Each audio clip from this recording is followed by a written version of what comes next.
Hey everyone, today I'll be talking about leading the path to success, running you through a guide to empowering individuals and teams. My name is Ryan McMahon and I'm the General Manager at PlaySide Studios, currently running our PC and console games division. I've been at PlaySide for quite a long time now, as quite a few of you know. I've seen it grow from 20 people when I started to now reaching almost 300 staff across Australia and New Zealand, and I've been lucky enough to be a part of that. Before I was general manager, which I only started this year, I was art director for a number of years and have deployed a number of strategies and processes across the business to just align teams and set up career progression and opportunity and growth for those teams as we grew. During my time as art director, I scaled the team from a group of 10 to a team of over 70 strong team of artists. I've also been able to contribute to lots of games over that time. So I've been lucky enough to be a part of the development of over 40 titles. I don't know the specific number, but it's 40 something, so we'll go with that. But what I wanted to talk to you about as an introduction is some of the highlights that I've had over my career, with the first one being leading the team on Age of Darkness, driving the creative vision for the game over the years. Working with Skydance Interactive on Archangel Hellfire and The Walking Dead Saints and Sinners, in creating those VR games for Steam and the Oculus stores. And most recently, coming onto World Boss as my time as a GM, taking the game from a pretty negatively reviewed spot while it was in early access to now a full release with mostly positive reviews. Over my career, I've had the opportunity to build, support, and align various teams across both projects and the wider studio, using some of the techniques we'll be talking about today. So who's this talk for? Obviously, the title was very vague and very clickbaity. Fun fact, I got asked to do this talk quite recently, only in the past couple of weeks, so I didn't actually know what I was going to talk about when I first wrote the title.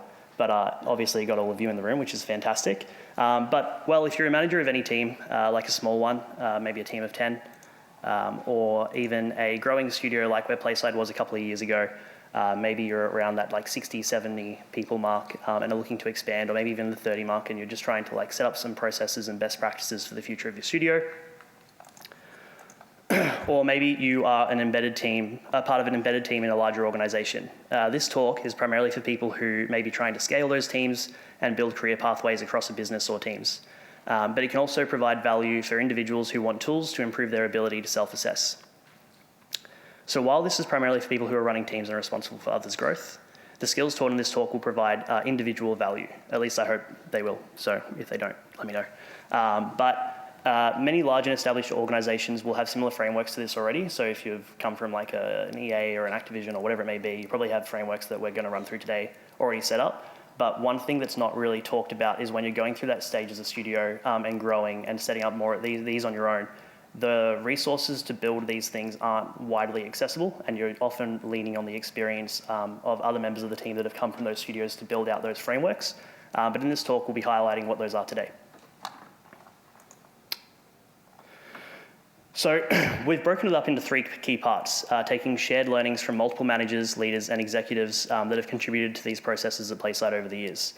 With our first one being around goals, building a game plan that your team is aligned on, and one that sets transparent expectations around job performance. Sprinkled between that, we'll talk about alignment. As the things we go over today are useless without cultivating buy-in. It's very important that everything you do, part of your team, whether it be goals, a game that you're making, you've got to be aligned, right? So having those conversations and making sure that what you're doing, you're getting buy-in as you go along is really important. Lastly, we'll go over crafting a framework for your team, one that enables career growth and visibility for the opportunities ahead. This is one of the larger portions of the talk, but what we'll be diving into is the job family matrix that you may have seen earlier in Taylor's talk today. We'll be breaking down how you build something like that and what the value of it is. By doing this, you'll help cultivate a more productive and harmonious workplace for your team. So let's start getting into it. I'm going to have a drink of water because my lips are dry. Awesome. So before jumping into our framework, which I'm sure is probably the part that a lot of people are really interested in, we need to discuss your team's goals. The things we'll be going over here will be pretty standard practice for a lot of you, but we'll just kind of dive through an example situation in terms of how you can roll out these processes. I think goals are important because they tie into an overarching vision in which everyone can rally behind. It's really the why for what you're doing, whether it be like where your studio is going, why your team exists, why your team needs to get better, or whatever it is, like your goals set that. It just unites everyone towards that same vision, and we need to set those goals to do that.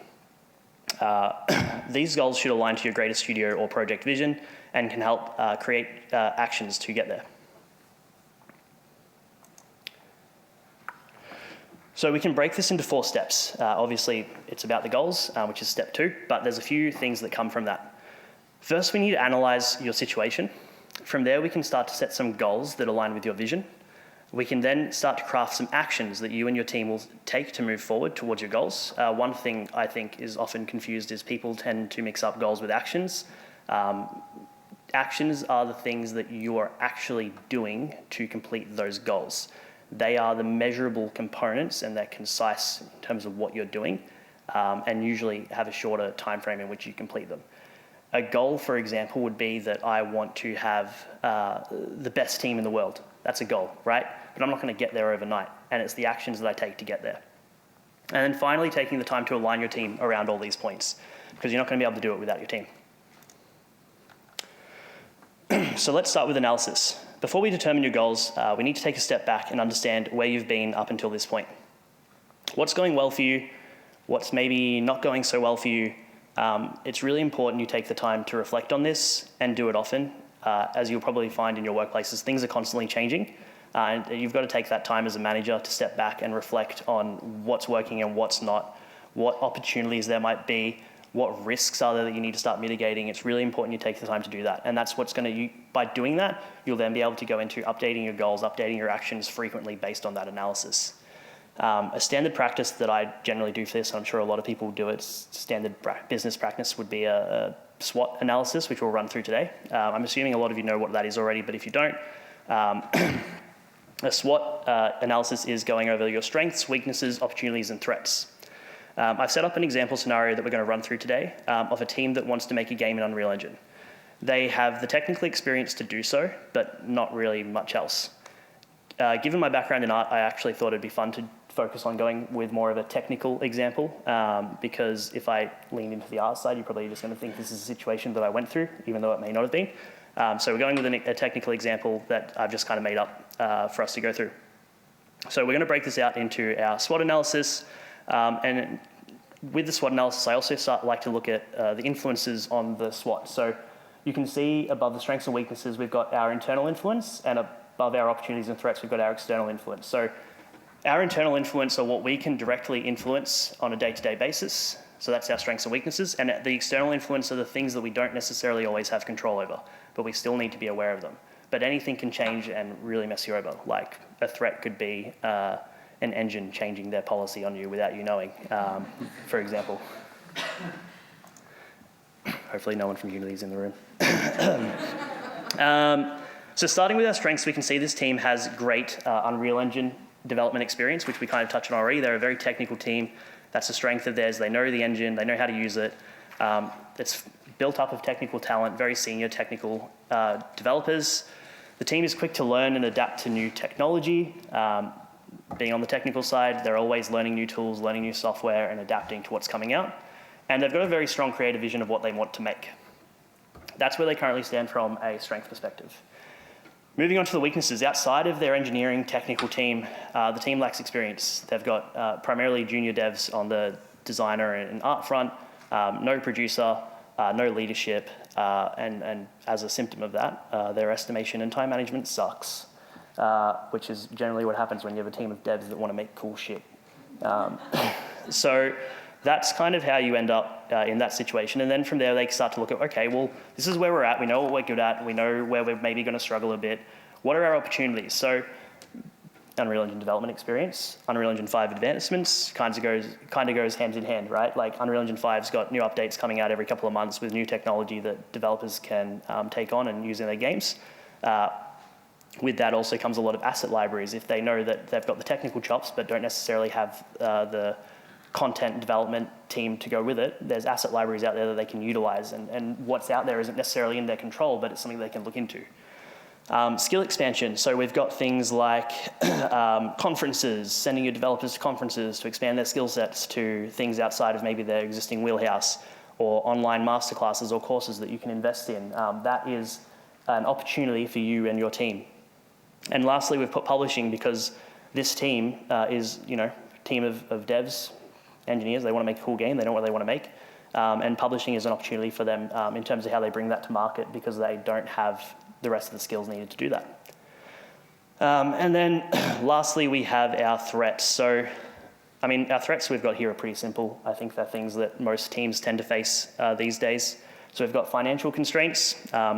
Money is finite. You don't have infinite money. You run out of it eventually if you don't use it wisely. You've got changing market trends. The game industry is an ever-evolving space, and it's a risk to this team that they don't adapt to that. And then staff retention. So if they aren't making good progress, if they can't afford staff anymore, the studios are starting to appear, whatever it may be, staff retention is a threat to them, because if they don't have the people they have, they can't make the game. So now that we've done our analysis, we can start to think about what our goals might be, right? With that bigger picture, and as I said earlier, they're often confused with actions, but they're our guiding light. They're what we expect from our team or studio or our project, and basically summarize our ambitions.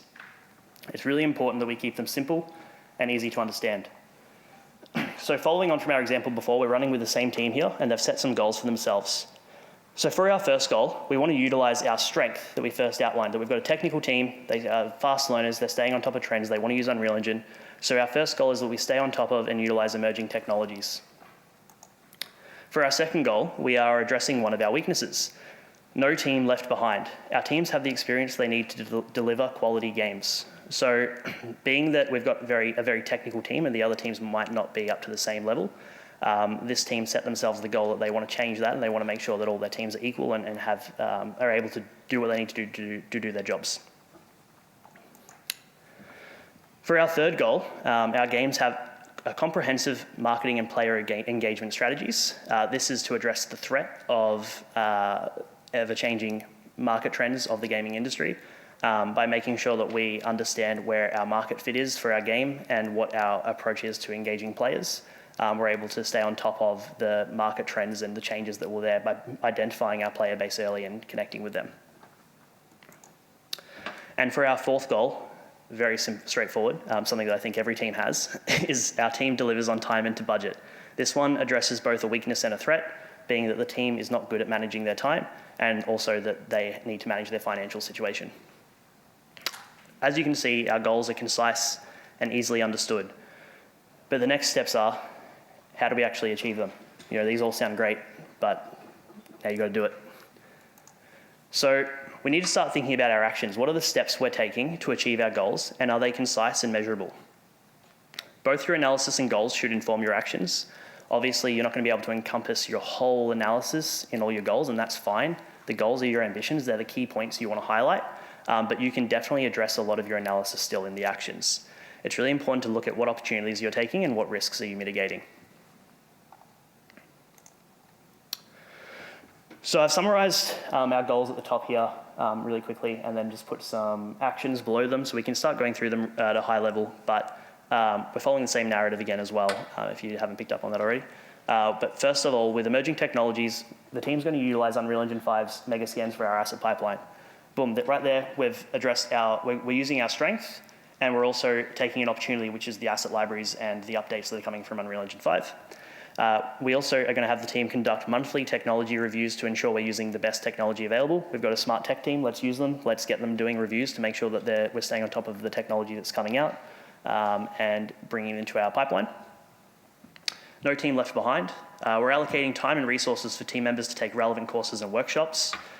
We know that we need to upskill people in production skills. We know we need to build leaders. So we're also going to invest in leadership training for senior team members. Maybe we have a senior person who has the idea and knows what they want to make, and we're going to start investing in them actually starting to build some leadership skills so they can rally the team around that. Third, we have got our marketing strategy. So we're going to start conducting market research to identify our target audiences, and we're going to create a detailed marketing plan that includes things like our press and influencer outreach strategy and things like that. And lastly, we have time and budget. To address that, we're going to start implementing project management tools, such as Agile and Scrum, to help us facilitate better planning and tracking of tasks. We're also going to invest in time tracking and project management software like Jira or Handsoft or Monday, Bandcamp, whatever you want to use. You pick your flavor, you're fine to do that, but you need to invest in something to track that stuff. Usually you can go way deeper with this stuff. I think like you could probably build out like 4 to 6 actions per goal and then set yourself like a 6 to 12 months time period to address that. But these are the things that you and your team are doing to address your goals. I'm just gonna have a quick sip. Cool. So now that it's all set, you need to align everyone. Cool, you've sat down, you did an analysis, you've got your goals, you know what you need to do to get those goals, but you've got a team that needs to do those things to address it. So you need to take the time to run them through it and use your analysis to help them understand how we are, where we are. Take them through the analysis, take them through the steps, get that buy-in. That's going to help you get their buy-in on the vision and goals. The goals are the things that you basically want that to be the mantra of your team. We need to stay on top of the emerging tech guys. Like, what are we doing? Have we checked out the latest thing this month? Have you guys all watched the latest video from Unreal or Unity or whoever it is? Make sure that's like a culture that you're building within your team to uphold those goals. And then understand the actions and make sure that the team's sharing that accountability. Not everyone's going to be able to you're not going to have one person that's just going to do all the actions on their own. It's a team effort, and it's important that as the leader, you're driving that effort and accountability across your team. Then from there, one thing that's really important is that you sync regularly on these goals and realign as you go along. It's not a one-time chat, off you go, let's do this thing. It requires constant realignment, and where people often fall apart is they will do this once and it'll be fantastic and everyone will feel super happy and be aligned and know what they need to do. But where it often falls apart is the months after that, where everyone forgets, no one touches on again, no one goes and checks in, hey guys, those actions we set ourselves last month, did we actually do those things? Everyone gets lost in the weeds of development and just make their game, and that's fine. But there's things outside of that we need to align on and make sure we're working towards the same goals outside of that. So with all this, you're now on the start of having a team that has a shared vision and are working towards the same goals. But as I said, it's not going to happen overnight. One meeting won't get everyone on the same page. Have the chats, realign. I do it with my team on a monthly and bi-monthly basis, depending on the team size, and that works really well. I have a monthly one with my leaders, my managers, and then from there they do that with their own teams. And then I have a business unit-wide all hands for everyone who works in my teams every 2 months, and that's how we align regularly. But you do it as often as you need to. Maybe it doesn't need to be that often. Maybe you've got a smaller team and you guys are already catching up, but it differs for everyone, as long as you're doing it. So that's our goals and alignment. The next part is our career framework. So it's really important we touched on the goals and alignment first, because that stuff can carry over to your career framework. That's really up to you in terms of how you combine them, but the career framework is essentially, while everyone's aligned and working towards the same thing, it's the opportunity that you provide the people that are with you. So career progression, I would say, is a key part in staff retention and employee happiness. Why would they stay somewhere when they can't move up or the path isn't clear? Same goes for when you've set your goals, like the path isn't clear. This is another way of clearing the path for everyone to move forward. So we're going to run through this framework to help future-proof your team's opportunities in career growth. I recommend setting this up earlier than you think you do for your teams. We did it a bit later at PlaySide, and I think that kind of bit us on the bum a little bit. But it was something that once we committed to and did, it's really paid off, and it's really created a really healthy work environment for us. But it does take time, and you will iterate on it a lot. Cool. So this is the job matrix. Whoa, so cool, so interesting. You can basically the job matrix is going to take all the skills you would usually assess someone against and transfers them into a matrix against the career progression of the role. So you can see at the top, career progression, on the left, the skills. We're basically just taking a bite-sized chunk of the job value matrix. This is actually it'd be 10, 20 times bigger than this, but this is just a chunk we'll run through today. We'll be coming back to this example later on to actually fill it out. But first, I want to break down what the career progression actually looks like and how you craft that for yourself. So first, we've got the career track. Here we can see a rough template of what a career track could look like.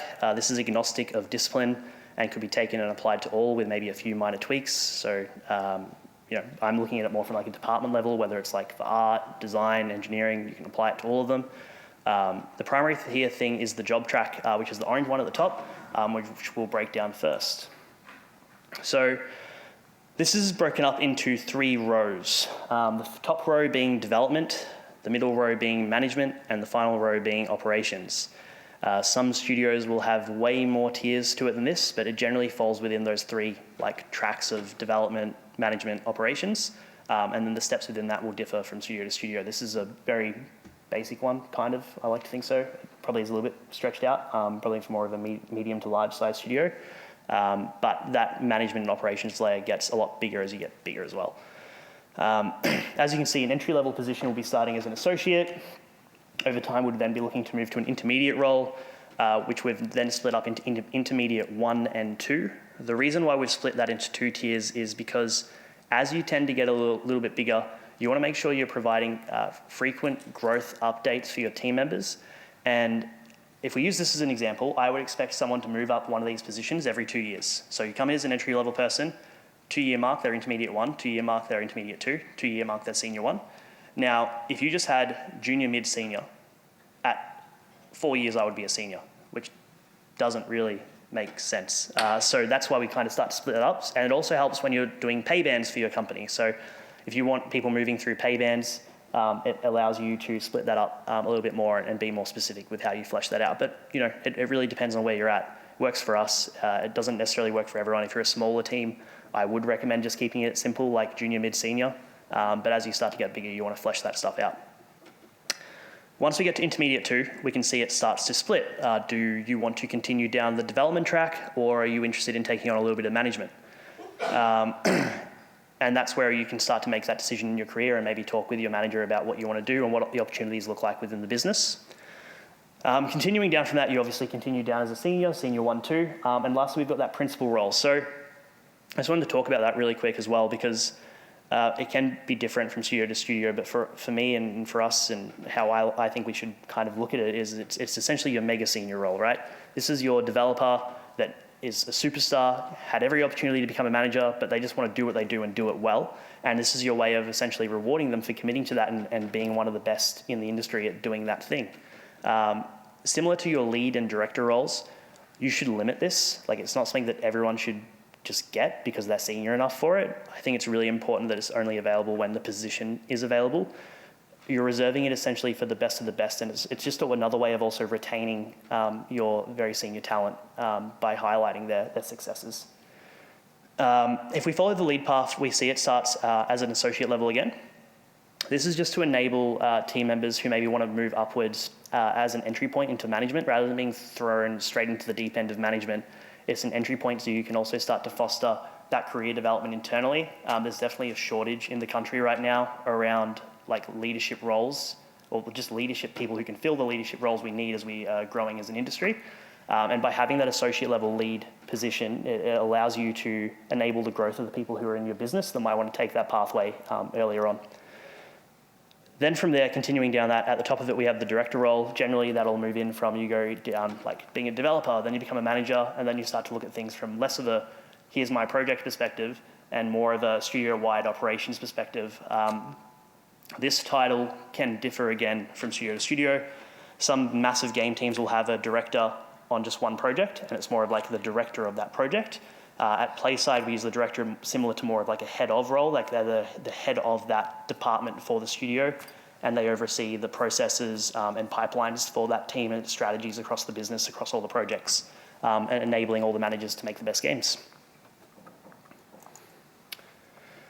So next we have the evolution of perspective across a career. So this helps inform the tiering of your job track and the roles you choose to fill it with. So regardless of what you put your titles as and your progression in your job track, I think this stuff doesn't really change.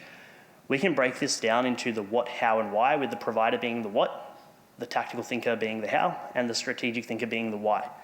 An entry-level person knows what to do. Like, if you hire someone, you assume they know what to do, right? Simple as that. They know how to make a 3D asset. They know how to code, easy. But at this point, they're providing a service to your team. They're just doing the thing. And they're an investment for your business, and you basically want them to be a bit more autonomous eventually in their career, and that's what you're investing in. And how person, who is more of your intermediate level, understands more about the dependencies and possible risks of what they're doing. They don't think a little bit more about how they're going to achieve something and how that affects other things. And a senior person knows why we do it and how things play into the bigger picture of the long-term success. At the top end of it being a director or head of or an operations role, being purely strategic. And then the bits in between intermediate and director level is kind of like a blend where you become more strategic as you get more senior, but maybe at the start, like using a little bit of strategic and primarily the how. Next we have responsibility. So it's just essentially like a RACI for your progression.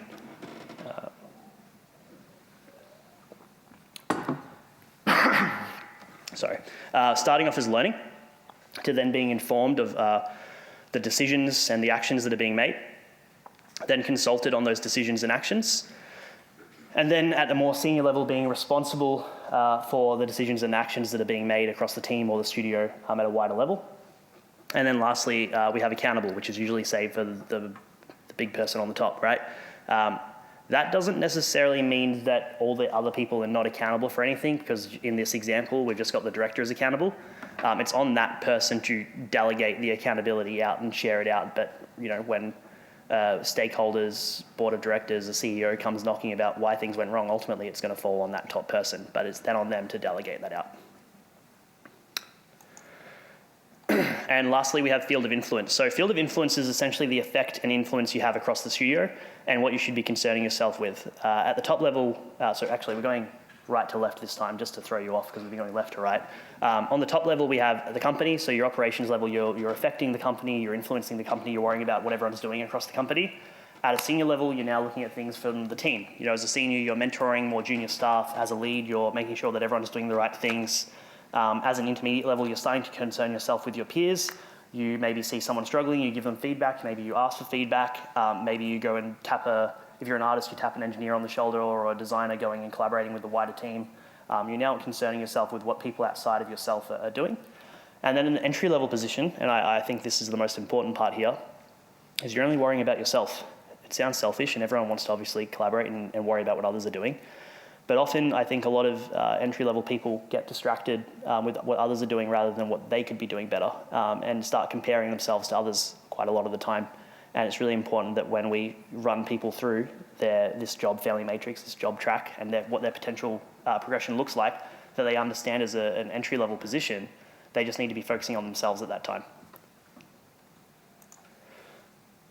And that's our career track. So using this, we can start to outline the expected progression of a role or career in the company, as well as set some easy expectations. So just from this alone, if I was to sit someone down and be like, hey, this is where you're at already, just from this alone, they can start to be, okay, start moving up. I need to start thinking a bit more big picture.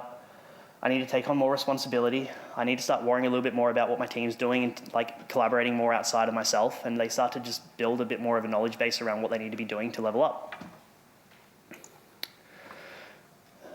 Next, we have our skills. Sorry about my stock images that I've used there. I think they're really cool, but I definitely could have used some prettier art. But this was, originally it was just plain white, but I wanted to make it interesting. So you can enjoy that. Really sets the tone. I think that summarizes it itself, really. But if you haven't picked it up by the pictures, production is the ability to plan and self-organize and be autonomous. Teamwork is your communication and collaboration. Leadership, one thing I think is important to highlight here is that leadership isn't just a manager skill. It's something that everyone should have to some degree. As a senior, I should be able to be a leader. I don't have to be a manager to be a leader. I can mentor someone. I can transfer knowledge. I can write some documentation about how to do something. That is a leadership skill that everyone should look to basically foster within their teams. And then technical. Usually I would put technical first because obviously that's what you're doing on the job, but we're going to touch on it last because technical is where it differentiates the most across your discipline. The technical skills required for an artist versus an engineer versus a designer are going to be very different But when it comes to the soft skills, that's where there's a lot of overlap and similarities that we can talk about. So it's really important that when you're scaling your teams, you've got multiple managers in the business, or you just want to be transparent with your staff, that you're assessing people against the same set of skills. It's very common for managers to look at a staff member, if they're a smaller team, and go, next year you'll get it. Yeah, next year I think like you just got to work a bit harder and give it a year and you'll be ready for that position. And I think like I see a lot of smiles, so everyone's heard that before. But it happens a lot, and it doesn't really give the person direction on where they need to go next. And by summarizing these skills and aligning all the managers in the business to the same set of skills, it means that people can be compared against the same set of skills that are required for progression. Another thing to highlight, I guess, is that 75% of this, so 3 out of the 4 spots, are soft skills. We always talk about the technical skills. Technical skills are what you go and learn at uni. The technical skills are what you go and learn in courses. But soft skills are 75% of what you get assessed against. And while you might be technically great, and that's always awesome to have, if you can't manage your time, self-organize, or work within a team, you're not really going to be the best on a team. And that's really important to highlight that. But let's jump into it. I've rambled about this one for too long. So production bucket. Everyone loves producers and production, but you don't have to be a producer to worry about production. So I like to break them down into these buckets, and within the buckets you've got production at the top, then you've got your like subsets areas within the bucket, and then you've got your skills. Now, just to summarize production really quick, we've got our planning, drive, and self-organization. Within planning, we've got breaking down work, prioritization and dependencies, and dealing with ambiguity. Within drive, we've got autonomy and passion, essentially like your get shit done bucket. Self-organization, which is your accountability, problem solving, and risk management. Now, why we break it down like this is we can go down the chain and go breaking down work. And now let's say I've got a team member who needs to improve at their breaking down work because I've given them a character model to make, and they've just said, yeah, I'll get it done in 12 days. It's like, okay, but what are the steps over those 12 days you're doing to break it down? Like, I don't know, I'll draw some pictures, maybe sculpt a little bit, texture it, throw it in an engine. It's like, oh, well, okay. We can break it down way more than that. We need to be able to break down these tasks into basically daily chunks so we know every day we can measure whether we're on track or not. In this approach, we can then see that going up the chain, it connects to planning. And doing some further investigation with, let's call this person Harry, we might find that it's actually their planning that needs work. They're not only struggling to break down work, they're also struggling to prioritize and manage the dependencies that come from that work, and understanding that like, oh, actually I need to make sure that I understand that in my character model, once I get to my retopologization of my sculpt, I can send that off to an animator and they can get started on their animations. But because I didn't break it down correctly, we actually missed that part in the pipeline. And then the ability to deal with ambiguity, so like handling risk, change, and uncertainty is really hard for this person because they're not really planning ahead. And that means that when we're having a conversation with Harry around what they need to improve at, we can foster that conversation around highlighting the interconnecting skills and go, okay, rather than talking about breaking down work, let's set an improvement plan around planning. How can you improve your planning as a whole? And let's set some actions to address that.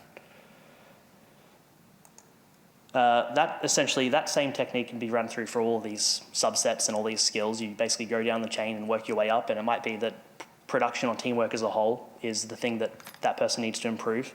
But other times you'll often find maybe it is just that one skill within it is all they need to work on, but it just helps you assess against these skills. So next we've got teamwork. Within that we've got communication, which is direct and indirect. Direct, me, I'm talking to you, and indirect, you're looking at my presentation and maybe you could get takeaways without me having to talk. Collaboration, so being teamwork, relationship building, and handling disagreements. It's important, we work in a passionate environment that you can handle a disagreement. We're not always going to agree. We're going to have a lot of differing opinions. I think that swords are cool. You think guns are cool. Which one's better? We're going to have to disagree on that and sort it out, right? And then feedback, giving feedback and seeking and receiving. Those two are split up because sometimes, you'll find there are people who are really good at giving feedback and terrible at receiving it, and then people who are really good at taking on feedback but never actually give out any on their own. They're two different kind of sides of the same coin, right? So we split that up as well just so we can highlight that and discuss it with our team members. And next we have leadership. So as I said earlier, you don't have to be a manager to be a leader. There's things within this that aren't just manager skills, and they can also apply in different ways. So first we have knowledge transfer, which is facilitation and mentoring. So being able to facilitate knowledge transfer with just being able to learn from someone to then being able to assist it happening with writing up documentation or leading the sharing of knowledge within the team by giving a presentation or whatever it may be. You know, a lot of these skills also kind of interconnect where you're using multiple at the same time to do these things. But then you've also got mentoring, and it can start out as simply as seeking out a mentor to then being a mentor. And then within people management, we've got hiring, managing, and growing. These are things that maybe you'll be involved in, maybe you won't be, maybe it won't be required at all for a developer, but it's still there and something people can do. Often you'll find a lot of seniors do a bit of hiring as well. And lastly, innovation, so research and constant growth. So I believe that leadership, innovation is a leadership skill. It's, you know, by innovating, you are leading the charge in an area of the business or a skill set or a technology. So we put it in that area as well. And lastly, we have technical skills. So in this example, we're using what would be seen in an art department. This is where things differ the most across disciplines. We're using the art department example because I made it. And when I made the JFM, I was the art director, so it makes sense. But I'll also just do a little code example at the end as well. Within the technical skill bucket for art, you've got creative, execution, and formal skills. If we go down further, we can see that for creative, we've got visual problem solving and ideation. Execution, we've got asset creation, your ability to work in a game engine or software, and then your understanding of performance and optimization. And then formal skills, we've got art fundamentals and discipline mastery. For code, we would have some similar things, but like we'd probably keep formal skills, but we'd swap out creative for maybe implementation. And we'd probably swap out execution for maybe solution discovery, right? And then if we go down into some actual skills we would touch on for an engineer, we can have things like understanding code. I've got a lot of engineers in the back from work staring at me as they're judging me right now. But you've got understanding code, language, so like which code language do you use, C++, C#, how well do you understand the language? Then you've got things like performance, being able to like diagnose performance. And then another example could be something like debugging. Oh, got some nods, so we're good. I said the right things. Cool. So if we go back to our matrix, we have now broken down our job track, which is that top section. So we know the career progression across the business and how that plays into things. And then we've got our skills, which we've taken self-organization from the production bucket on the left, and then we've broken down the skills within self-organization. You would do this for every single skill and every single bucket and every single like sub area, and just have a giant matrix going down of all the skills that you want to assess people against, and then you'd show how that evolves, how those skills evolve across the career progression. So now the next fun part is to go and fill out every single cell like this, and it takes a really long time. It took me like 6 months to do this, but it's really helpful. And it means that people now start to understand what the progression looks like for those skills across the roles. I recommend making like a key to help keep language consistent across the matrix. A quick example would be terminology like usually, occasionally, always. Often you will have someone that maybe does a really senior thing usually and think they're now a senior, but a senior always does that senior thing, and it's really important you can differentiate that. The next steps from here would be then to share this around with your teams, and you can use it as a way to self-assess. So I've just gone through and highlighted cells as an example, but when you send this out, people would go through, highlight the cells in terms of tracking where they think they're at, and that can be done solo or alongside a manager. This then helps foster conversation and allows staff and managers to discuss career progression with both sides being aligned on what the expectations are. So as a staff member, you can now go to your manager and be like, hey, on the job filling matrix, it lines up that I am now a senior. I want to have that conversation. When is it possible to start looking at what that looks like for me? Cool. So we've covered a lot, and we've gotten pretty deep in it, and thanks for staying awake, because it's obviously pretty like nitty-gritty stuff. But let's summarize really quick so you can have some takeaways. So we spoke about creating goals and fostering alignment, in which we started with an analysis using SWOT as an example to reflect on where we are and understand what's working and what's not working for us. We then set our goals. So these goals were simple, they were easy to understand, they tied into what our analysis was. We utilized some of our strengths, We made some goals to address our weaknesses. We had goals that took opportunities that we had. We had goals that also were trying to get on top and mitigate some of our threats. These goals are long-term and inform our actions. From our goals, then come the actions. So this is what we do to achieve our goals. This is the what, right? Like we're going back to that like what, how, why thing. This is the what. So actions are informed by both the analysis and the goals. They're concise, they're measurable, probably frequently updated as you complete them as well, being very specific in what we do. The actions are a shared responsibility of the team. Lastly, we have alignment. We need to take the time to take our team through the goals, the actions, what we're doing, and foster the buy-in of all that. They need to understand the actions, and you need to share the accountability of achieving them. This alignment needs to be a constant conversation to stay on track. Even when it feels like things are going well, reiterate, like have those conversations, do it often, even if it's like as a part of a retro or a sprint, whatever it is, just have those conversations where it only takes 5 minutes to go through them again, right? Things can very quickly misalign when you're not talking about it. And people can also start to make assumptions. Next, we've got our assessment framework. So the way we broke it down is we split it into our career track and our skills, and then that created our matrix.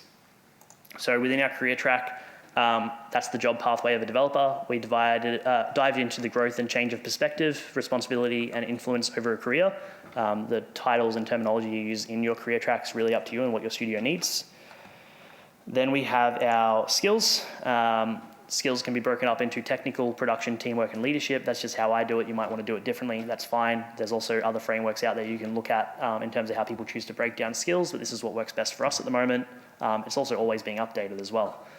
Within those buckets are the skills that you actively use and grow over the course of a career. And then when we combine them together, we get our matrix. So the matrix tiers the progression of those skills against the job track. So the same way that you progress through your career with the job, your skills are progressing alongside that. And this tracks those skills and their progression. You can kind of like gamify it a bit if you want to. Like you're leveling up this skill. I've got 99 problem solving. Cool, awesome. I wish I did, but you know, if I get the skill cape for it, that's great. And it just opens up the conversations to what opportunities are available within the business and to your staff with clear pathways on how to get there. So by using these methods, you can ensure expectations are clear while providing pathways of opportunity. Thank you. Questions?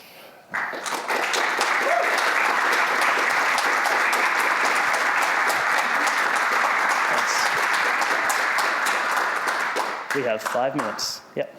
I've got time, but I'll ask one. Yeah. So, thank you. Thank you for that. I'm just curious, with the job matrix that you've got set up, yep. You'd mentioned that you had multiple disciplines that were all using the same framework. Have you ever had anybody come up and have a conversation about changing not just position level, but discipline? Through the matrix as a conversation, or how would you approach that if that were the case? Yep. So the question was, how would you, have we ever had anyone approach us about having a conversation around changing disciplines using the job matrix as an example, and how would you approach that? You've got a nod, great, that was correct. So it's the soft skills are the same. So the soft skills are what is the same across the job matrix. The technical skills are very different across each discipline. Even the soft skills do differ, like how we fill out the skills, like the way a game designer handles a lot of the soft skills, like whether it be problem solving or dealing with ambiguity is very different to how an artist would do it. We haven't necessarily had anyone use the matrix yet as an example for how they can move disciplines. People have, like conversations have started from it, but none of them have actually like followed through. It's more so being used as a way to get people started in that conversation. It hasn't happened yet, but it has opened up the conversations, I guess, is to answer it, to be like, hey, okay, you want to move from engineering to design, here's the design JFM, you know, do an analysis of yourself against it, where do you think you're at, and let's keep going with that conversation. And that's kind of where you'd start. Yep. They're walking around with the mic, so just keep putting your hands up so she sees you. Hi, thank you. That was amazing. I just want to know how you fit that in with like a regular review process, and if you do have a regular review process, Yep. and then also how you determine when artists actually, move up or Yep. meet those milestones, and how you get feedback on that. Yep. So cool. So the question was, how do we tie that in with a review process? And if we have a review process, and how regularly does that happen, and how do you measure it? Is that? Yep. Cool.